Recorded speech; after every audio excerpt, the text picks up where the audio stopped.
بسم الله الرحمن الرحيم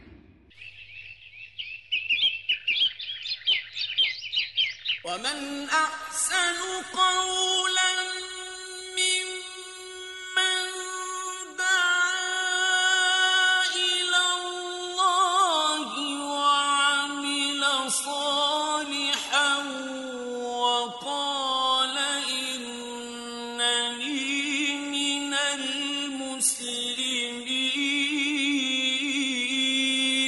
Le site islamhouse.com a l'honneur de vous présenter cette œuvre, La femme, cette perle précieuse. Al-mar'atu al-lu'lu'atu thamina. Au nom d'Allah, l'infiniment miséricordieux, le très miséricordieux. Avant-propos.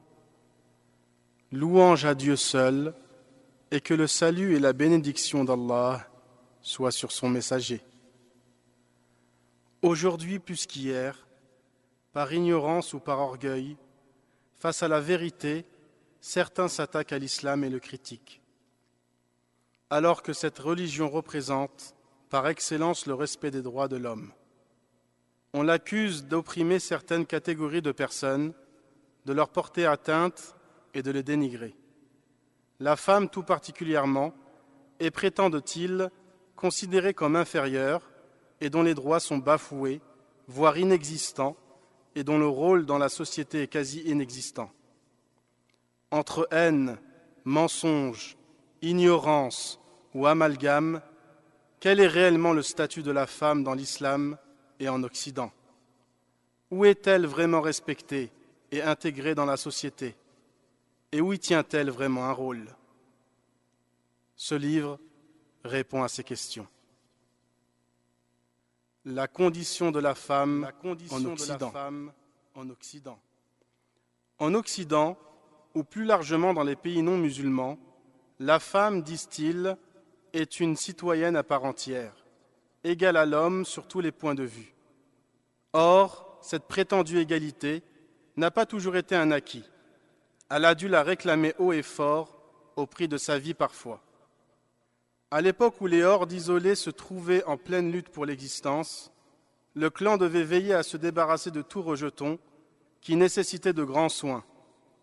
Les filles nouveau-nées, en première ligne, avaient ce caractère d'impédimenta. On cherchait donc à s'en débarrasser autant que possible dès leur naissance. On n'en laissait vivre qu'un petit nombre, celles dont on avait absolument besoin pour la reproduction de l'espèce. En Grèce, par exemple, elle était un objet se vendant et s'achetant dans les marchés et ne disposant d'aucun droit.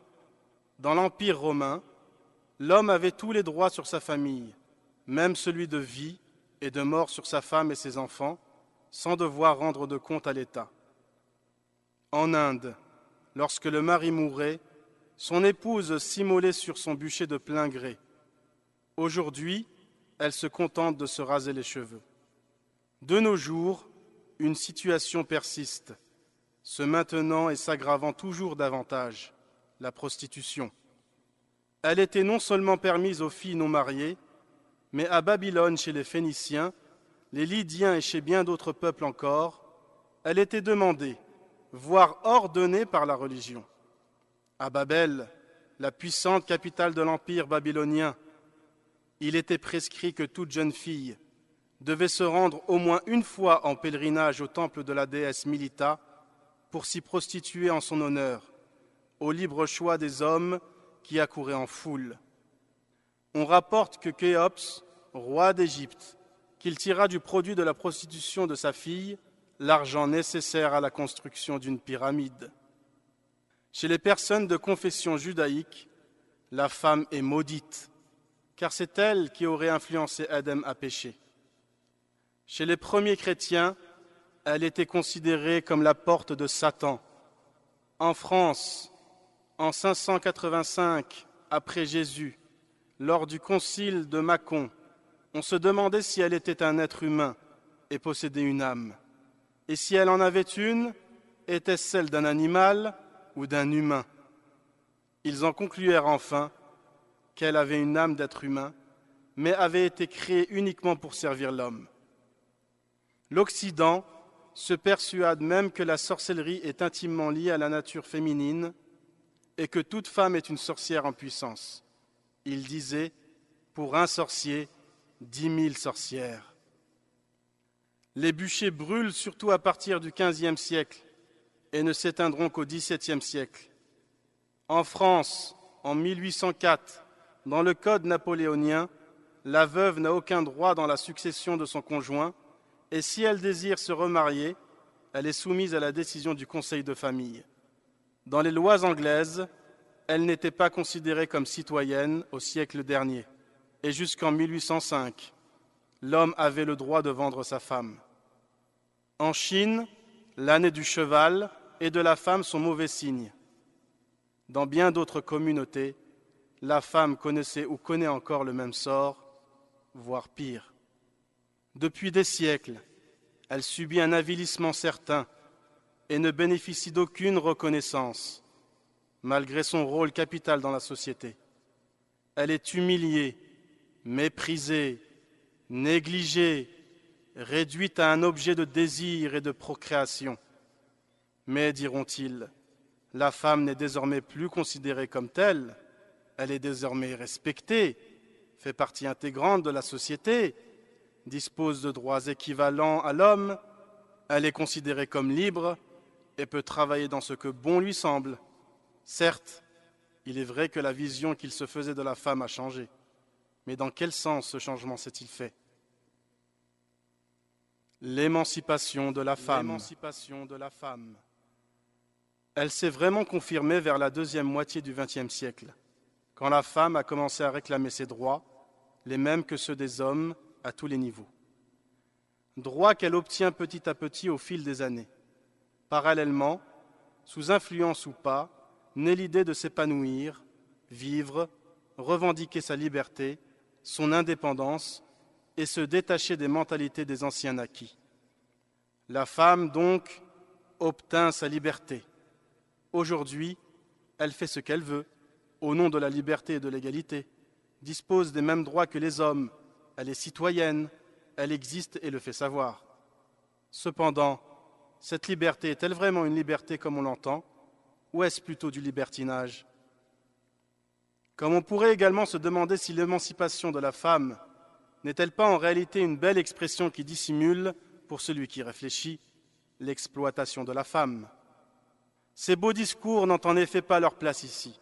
Ce sont en réalité que des cache-misères. Certes, il y a eu un changement dans la vision de la femme, mais ce changement ne s'est pas fait véritablement à son avantage. De nos jours, il suffit d'ouvrir les yeux pour voir que la femme n'est toujours pas respectée.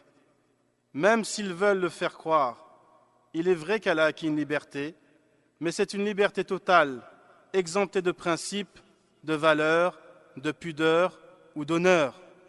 Elle est passée d'un extrême à un autre, d'une absence de liberté à une liberté sans limite aux fruits amers.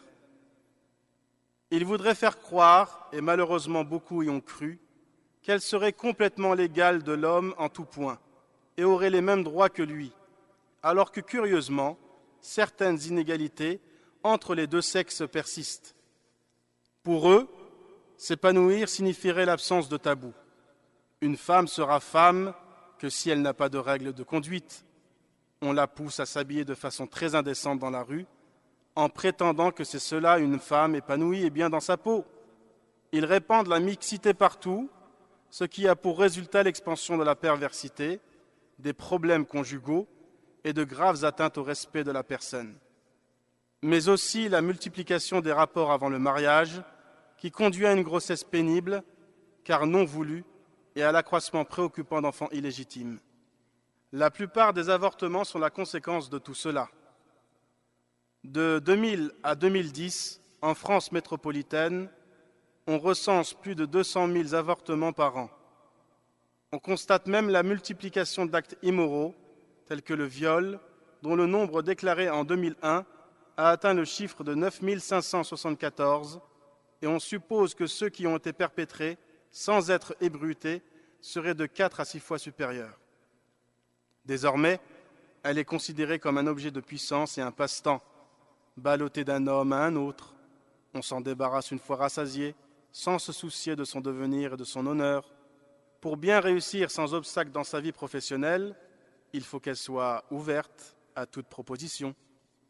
Le grand savant Ibn Qayyim a dit à propos de la mixité: il n'y a aucun doute que la mixité est l'origine de tout maux et de toute calamité. C'est aussi l'une des plus grandes causes du châtiment d'Allah sur une communauté. Tout comme elle fait partie des causes de la perversion, qu'elle soit générale ou spécifique. La mixité entre hommes et femmes est la cause de la multiplication de la perversité, de la fornication, de la mort et des épidémies. En 2003, 30 000 personnes vivaient avec le sida en France, où l'on estime à 100 000 le nombre de séropositifs. 7 000 personnes ont découvert leur séroposité en 2004, contre 6 000 en 2003, selon les chiffres communiqués par l'Institut de veille sanitaire. La femme est aussi un très bon argument de vente. En effet, pour convaincre la clientèle d'acheter, il suffit de mettre une femme séduisante à côté du produit. À l'instar des demoiselles du juste prix, on la dénude chaque fois que l'occasion se présente pour la campagne d'un gel douche ou encore pour la promotion d'une voiture. Il n'y a pas une émission de télévision qui n'ait ses collections de nunuches dévêtues, prêtes à rire à toutes sortes de blagues malencontreuses à leur sujet, provenant de la junte masculine, curieusement très satisfaite. Elles possèdent souvent des postes en contact avec la clientèle, comme secrétaire, vendeuse ou encore caissière, tout en l'incitant à porter des vêtements toujours plus impudiques dans le but de mieux attirer. Si elle ne le fait pas, on cherchera des femmes beaucoup plus dociles. Avant qu'elles soient reconnues comme ayant du talent dans quelque domaine que ce soit, il faut d'abord qu'elles soient belles, qu'elles le montrent et qu'elles jouent de tout son charme. En réalité, elle n'a acquis aucune liberté dans le vrai sens du terme, mais a plutôt perdu sa dignité, son humanité et sa nature première. Jadis, elle était certainement humiliée, mais faisait quand même partie d'une famille. Elle se mariait humblement et possédait un foyer. L'humiliation et le vice n'étaient pas apparents. Aujourd'hui, elle reste toujours humiliée, mais d'une autre manière. Elle est réduite à un objet de fantasme et de convoitise avec lesquels on passe un peu de bon temps, puis on l'oublie. La cellule familiale est quasi inexistante, fragilisant ainsi toute la société, car son rôle est primordial. Depuis cette pseudo-liberté, les vices n'ont fait qu'accroître. La femme n'a point connu d'émancipation positive, mais connaît plutôt une exploitation par des hommes sans aucun scrupule, profitant d'elle pour arriver à leur fin. De même, elle n'a toujours pas obtenu sa liberté dans le sens moral et humain du terme. Et cette prétendue liberté ne profite qu'aux hommes qui sont libres d'abuser impunément d'elle, sous les yeux indifférents et complices de tous. En acceptant cette situation, la femme a perdu sa féminité, sa beauté, sa douceur et sa distinction. Elle demande le respect alors qu'elle tend la main aux irrespectueux. Comment dès lors peut-elle l'obtenir? De l'autre côté, il y a l'islam, religion de juste milieu, ne basculant dans aucun extrême. وكذلك جعلناكم أمة وسطا لتكونوا شهداء على الناس ويكون الرسول عليكم شهيدا. Ainsi, nous avons fait de vous une juste communauté afin que vous soyez témoins pour les gens et que le messager soit témoin pour vous. La condition de la femme dans l'islam. Délivrance, amélioration du quotidien et de la situation de l'ensemble des membres d'une communauté, interdisant l'injustice et l'oppression, ordonnant l'équité et le respect de son prochain, l'islam donna à la femme une place sans équivalent dans aucune autre communauté. L'islam a reconnu à la femme des capacités et des droits inconditionnels dans toute gestion d'ordre civil, économique ou personnel. La femme jouit ainsi de la capacité et du droit d'hériter, de donner, de léguer, de contracter une dette, d'acquérir, de passer un contrat, d'attaquer en justice et d'administrer ses biens. Elle a aussi le droit de choisir librement son mari, de se remarier après avoir divorcé ou être devenue veuve. Ce dernier droit n'a été reconnu à la femme occidentale que bien tardivement. Parmi ces droits sur l'homme, on peut citer par exemple le versement de sa dot lors de son mariage, subvenir à tous ses besoins, quand bien même elle serait la plus riche des personnes, et cohabiter convenablement avec elle, comme il est mentionné dans le verset suivant.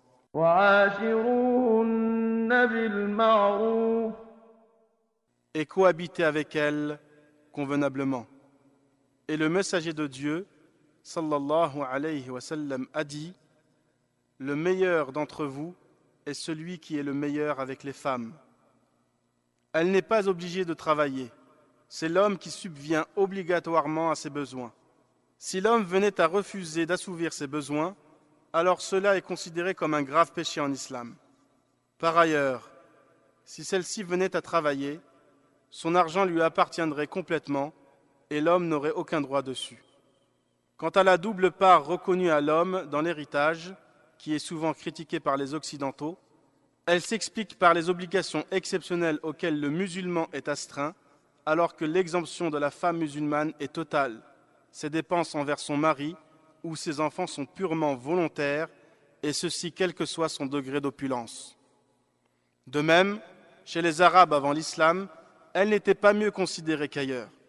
Donner naissance à une fille était à l'époque considéré comme une calamité. Donc pour s'en débarrasser, certains enterraient leur fille vivante, comme il a été critiqué dans le Coran. وَإِذَا بُشِّرَ أَحَدُهُم بِالْأُنثَىٰ ظَلَّ وَجْهُهُ مُسْوَدًّا وَهُوَ كَظِيمٌ يَتَوَارَىٰ مِنَ الْقَوْمِ مِن سُوءِ مَا بُشِّرَ بِهِ أَيُمْسِكُهُ عَلَىٰ هُونٍ أَمْ يَدُسُّهُ فِي التُّرَابِ أَلَا سَاءَ مَا يَحْكُمُونَ. Et lorsqu'on annonce à l'un d'eux la naissance d'une fille, son visage s'assombrit et une rage profonde l'envahit. Il se cache des gens à cause du malheur qu'on lui a annoncé. Doit-il la garder malgré la honte ou l'enfuira-t-il dans la terre? Combien est mauvais leur jugement. Elle n'avait quasiment aucun droit. L'homme pouvait avoir autant de femmes qu'il le souhaitait sans forcément devoir subvenir aux besoins de chacune. Prostitution, vagabondage et harcèlement étaient monnaie courante en Arabie. L'islam, quant à lui, a réglementé certaines coutumes païennes, telle la polygamie qu'il légiféra. Mais il établit pour le polygame des conditions tellement rigoureuses que le champ de cette pratique se trouva relativement rétréci. En effet, la polygamie doit s'adapter à certaines exigences, telles que l'équité entre les épouses, comme il est mentionné dans le Coran. فَإِنْ خِفْتُمْ أَلَّا تَعْدِلُوا فَوَاحِدَةً أَوْ مَا مَلَكَتْ أَيْمَانُكُمْ. Si vous craignez d'être injuste, n'épousez qu'une seule femme, mais aussi pouvoir subvenir aux besoins de toutes, etc. Par ailleurs, il est bon de mentionner ici que l'islam est la seule religion qui a recommandé de n'épouser qu'une seule femme lorsque le mari a peur d'être injuste envers ses épouses, alors que toutes les autres religions ne limitaient pas le nombre de femmes à épouser et ne mettaient aucune condition à cela. En Occident, un homme qui a plusieurs maîtresses ne devrait-il pas être considéré comme un polygame? Pourquoi reproche-t-on aux musulmans leur polygamie, alors que celle-ci est contractée par les liens sacrés du mariage, alors qu'on applaudit l'homme qui change de femme toutes les semaines? Le sociologue français Gustave Le Bon l'a d'ailleurs reconnu par ses paroles. Je ne vois pas en quoi la polygamie légale des Orientaux soit inférieure à la polygamie hypocrite des Européens, alors que je vois très bien au contraire en quoi elle lui est supérieure. Cette citation est mentionnée dans son livre « La civilisation des Arabes ». Quant à la polygamie du prophète, sallallahu alayhi wa sallam, qui a toujours été décriée en Occident, elle s'explique surtout par des mobiles d'ordre politique qui ont incité l'envoyé de Dieu à ne jamais refuser des offres tribales. Autrement, comment justifier le lien monogame du prophète, sallallahu alayhi wa sallam, avec sa première femme Khadija, qui avait alors atteint l'âge de la maturité 40 ans, alors que le prophète était encore dans la fleur de l'âge, 25 ans. En effet, il vécut 25 ans avec elle, sans jamais penser à prendre une autre femme. Elle mourut à l'âge de 65 ans, qu'Allah l'agrée. Dans la plupart des pays occidentaux, un problème persiste, le divorce. Son taux atteint plus de 60%. Quelle est la signification de ce chiffre? Cela sous-entend assurément que la structure sociale en Occident n'est pas équilibrée, et tend à démanteler les liens entre les époux qui résultent à la destruction du mariage. Ce résultat était facile à prévoir. En Occident, les fréquentations mixtes sont libres à l'excès, la consommation d'alcool est répandue et le manque de pudeur de certaines femmes contribue à l'adultère. Mais les hommes sont aussi responsables. Cela est une chose aisée pour ceux qui ne craignent pas Dieu. Dans tous ces pays, la formule est la suivante: hommes, femmes, alcool, nudité, fréquentation libre, ayant pour résultat la destruction du mariage, de la famille et des enfants illégitimes et malheureux. C'est pour toutes ces raisons que l'islam interdit les fréquentations libres, prône l'interdiction de l'alcool et la préservation de la pudeur, ayant pour résultat la protection du mariage, de la cellule familiale et des enfants légitimes et heureux. Le sociologue français Gustave Le Bon l'a également reconnu par ses paroles. Dans son livre « La civilisation des Arabes », il dit « La situation légale de la femme mariée, telle qu'elle est réglée par le Coran et ses commentateurs, est bien plus avantageuse que celle de la femme européenne. Avec l'islam, la femme retrouva sa dignité, son honneur et son humanité. Elle existe vraiment, tient un rôle concret et indispensable au maintien de la société. La femme dans l'islam est lumière, pudeur, bon comportement, chasteté, pureté, beauté, honneur. Chez elle, avec son mari et ses enfants, elle est servie, honorée, chérie, respectée, préservée et aimée. Elle a été créée à partir de la côte de l'homme, les rendant ainsi inséparables, se complétant et dépendant l'un de l'autre. Allah dit: هن لباس لكم وأنتم لباس لهن. Elles sont pour vous un vêtement et vous êtes pour elles un vêtement. Et le fait qu'ils soient de la même origine, comme l'a dit le prophète sallallahu alayhi wa sallam, les femmes sont les consoeurs des hommes, augmente ainsi le sentiment d'unité et les rapproche par un lien d'interdépendance inaltérable. Il doit donc prendre soin d'elle comme de sa propre personne, car elle est une partie de lui-même. Allah dit: ومن آياته أن خلق لكم من أنفسكم أزواجا لتسكنوا إليها وجعل بينكم مودة ورحمة إن في ذلك لآيات لقوم يتفكرون.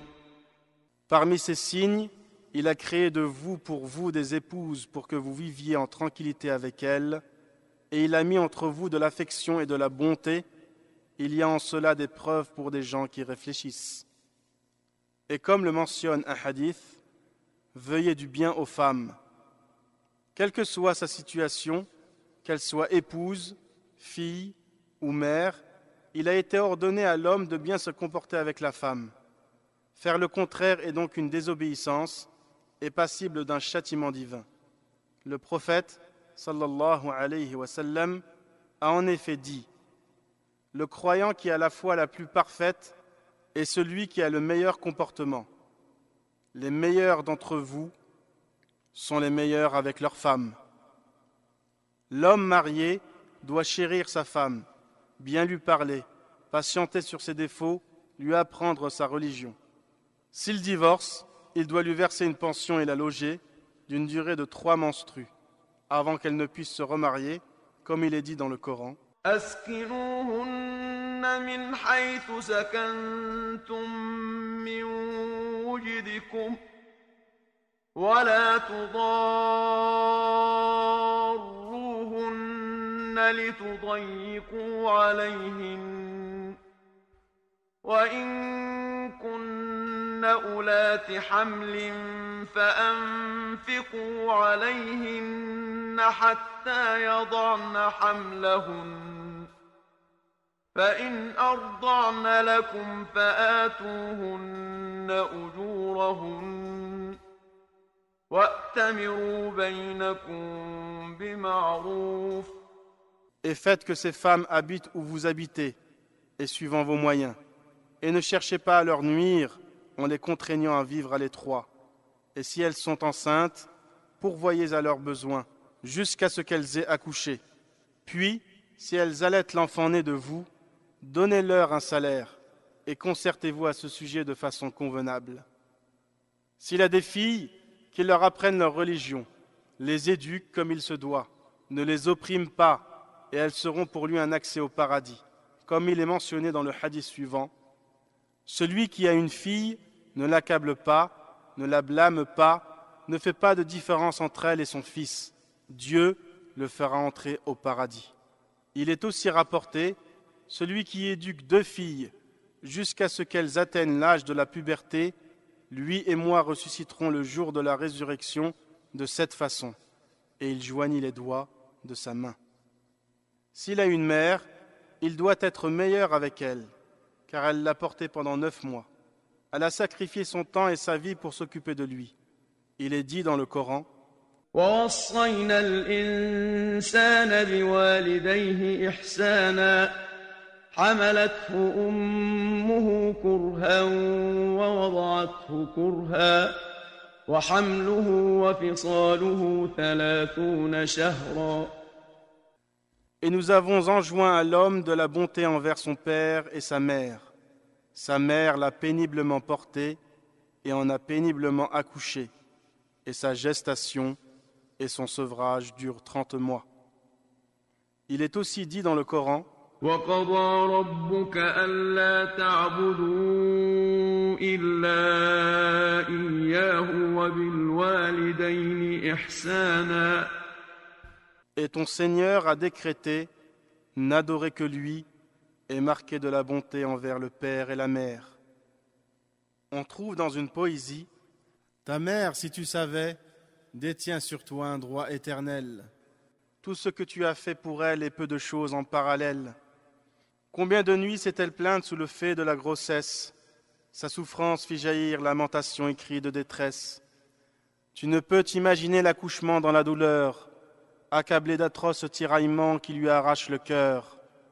Elle t'a si souvent purifié de ses propres mains, cette mère dont le giron t'offrit un repos serein. Elle sacrifiait tout pour toi lorsque tu te lamentais, et en son sein, une boisson pure dont tu te nourrissais. Combien s'est-elle affamée par compassion et tendresse, t'offrant son pain quotidien pendant ta prime jeunesse. Tu l'as perdue lorsque par ignorance tu as mal agi, tu as trouvé le temps long, mais si courte est la vie. Misère à celui qui possède toute sa raison et suit son bon vouloir, dont le cœur est aveugle et ses yeux ne le privent pas de voir. Prends garde et convoite ses nombreuses prières, car ses invocations te sont plus que nécessaires. Et si cette femme est une étrangère, il doit aussi bien se comporter avec elle.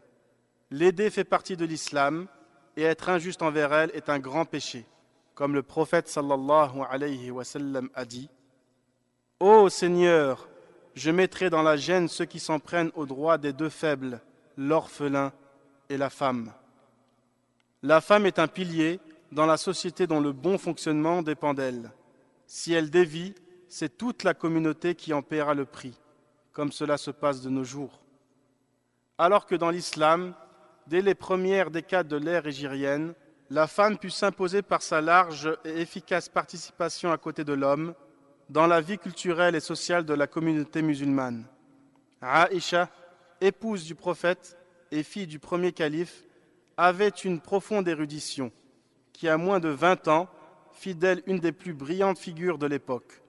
Les grands compagnons du prophète venaient la consulter sur des questions juridiques, historiques, littéraires et même médicales.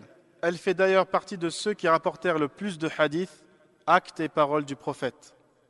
Le prophète, sallallahu alayhi wa sallam, encouragea l'enseignement des femmes en disant « Rechercher la science est une obligation pour tout musulman. Cela concerne aussi bien l'homme que la femme. Une femme vient voir le prophète sallallahu alayhi wa sallam et lui dit « Ô messager de Dieu, les hommes se sont emparés de toutes tes paroles.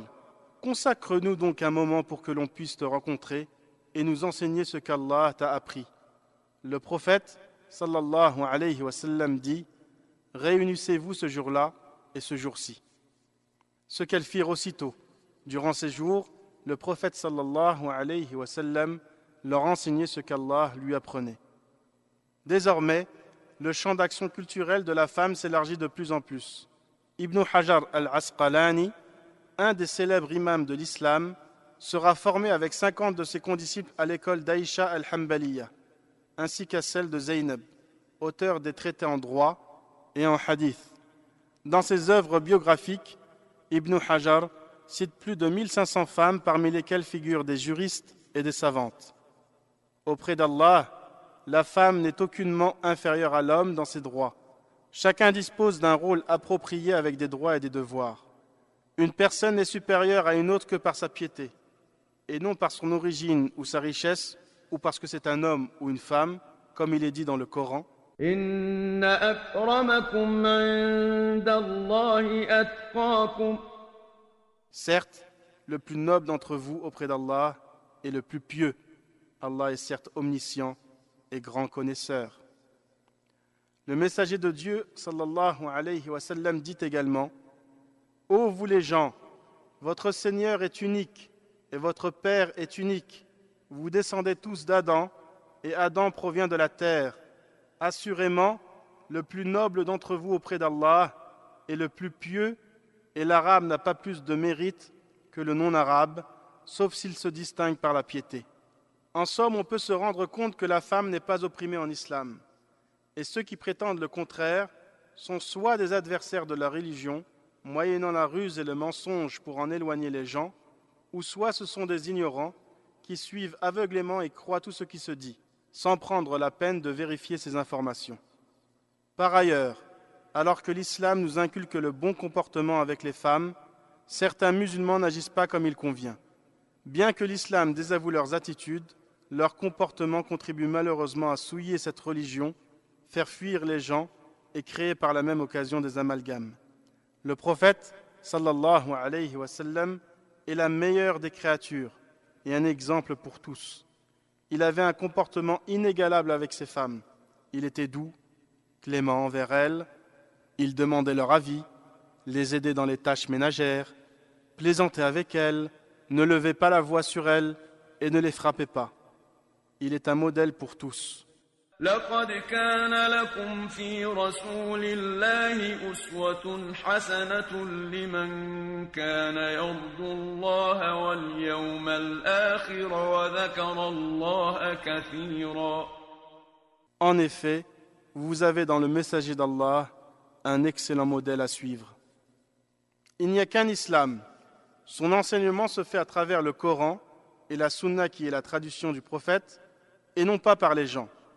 Sinon, il y aurait autant d'islam qu'il y a d'individus, car chacun comprendrait l'islam à sa manière. En connaissant véritablement ce qu'est l'islam, on connaîtra alors les musulmans dans le vrai sens du terme et on évitera ainsi les amalgames et les préjugés. La femme est une perle précieuse, il faut donc qu'elle se protège. C'est un trésor à la valeur inestimable. Il faut donc qu'elle se mette à l'abri des machiavéliques intentions. C'est pour cette noble raison qu'il lui a été demandé de se voiler. Son voile n'est autre que sa dignité. Dieu dit يا أيها النبي قل لأزواجك وبناتك ونساء المؤمنين يدنين عليهن من جلابيبهن ذلك أدنى أن يعرفن فلا يؤذين وكان الله غفورا رحيما.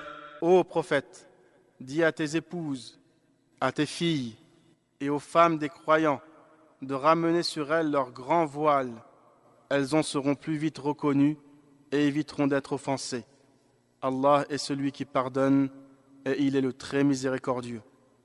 Le voile permet à la femme de se protéger des turpitudes, d'être respectée et de préserver ainsi son honneur et sa pudeur. De même, Dieu dit: وقرن في بيوتكن ولا تبرجن تبرج الجاهلية الأولى. Restez dans vos foyers et ne vous exhibez pas à la manière des femmes d'avant l'islam. Dieu a conseillé aux femmes du prophète de rester chez elles, et cela est valable pour toutes les autres femmes. Mais cela ne signifie pas qu'elles doivent être emprisonnées chez elles à longueur de journée. Dans toute chose, il y a un juste milieu. En effet, le prophète sallallahu alayhi wa sallam n'enfermait pas la femme à la maison comme ils prétendent. Au contraire, il lui a permis de sortir lorsqu'elle avait des choses à faire, mais aussi pour rendre visite à ses proches et ses amis, pour rendre visite aux malades, etc. Il lui a permis également d'aller à la mosquée en disant: n'empêchez pas les femmes d'aller aux mosquées. De plus, le prophète sallallahu alayhi wa sallam aimait la compagnie de sa femme lors des invitations et les refusait si jamais l'inviteur n'admettait pas sa femme avec lui. D'après Anas, qu'Allah l'agrée, qui raconte que le prophète sallallahu alayhi wa sallam avait un voisin persan, connu pour ses mets délicieux. Ce voisin prépara un plat pour le prophète sallallahu alayhi wa sallam et le convia à sa table.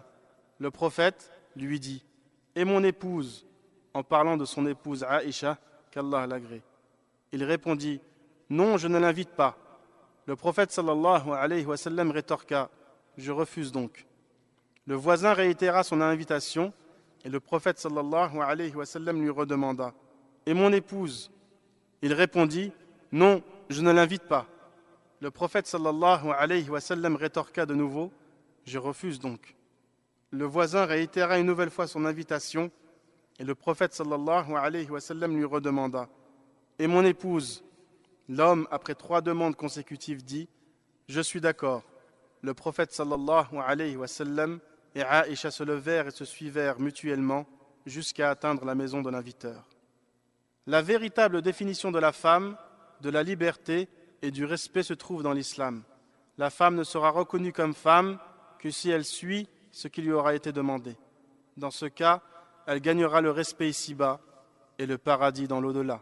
Dieu dit: إن المسلمين والمسلمات والمؤمنين والمؤمنات والقانتين والقانتات والصادقين والصادقات والصابرين والصابرات والخاشعين والخاشعات والمتصدقين والمتصدقات والصائمين والصائمات والحافظين فروجهم والحافظات والذاكرين الله كثيرا والذاكرات أعد الله لهم مغفرة وأجرا عظيما. Les musulmans et les musulmanes, croyants et croyantes, obéissants et obéissantes, loyaux et loyales, ceux et celles qui endurent avec patience, ceux et celles qui se montrent humbles, ceux et celles qui donnent l'aumône, ceux et celles qui jeûnent, ceux et celles qui préservent leur chasteté, et ceux et celles qui se remémorent souvent Dieu, à tous, Dieu a préparé un pardon et une énorme récompense. Le prophète, sallallahu alayhi wa sallam, a dit à cet effet: si la femme prie ses 5 prières, jeûne son mois, préserve sa chasteté, écoute son mari, elle entrera au paradis par la porte qu'elle souhaite. Bernée par une idéologie qui prétend l'émanciper, mais en réalité la dévalorise, la femme doit se remettre en question. Suis-je réellement respecté et honoré? Des personnes tardent qu'ils ont libéré la femme, mais en l'animalisant ou en l'instrumentalisant. Elle est victime d'une société insidieuse, mais curieusement sans s'en rendre compte. L'islam lui a donné sa véritable valeur, une position de respect et des droits sans équivalent. Se comporter avec la femme comme l'Occident veut reviendraient à répandre le chaos et l'immoralité qui seraient à leur tour banalisées sur terre, comme le montre déjà l'actualité. Se comporter avec la femme comme le veut l'islam, donc comme Dieu le veut, créateur, législateur des lois sages, aura pour conséquence logique l'harmonie de la société, la sérénité et le bonheur. Ce texte a été écrit par l'association aux sources de l'islam.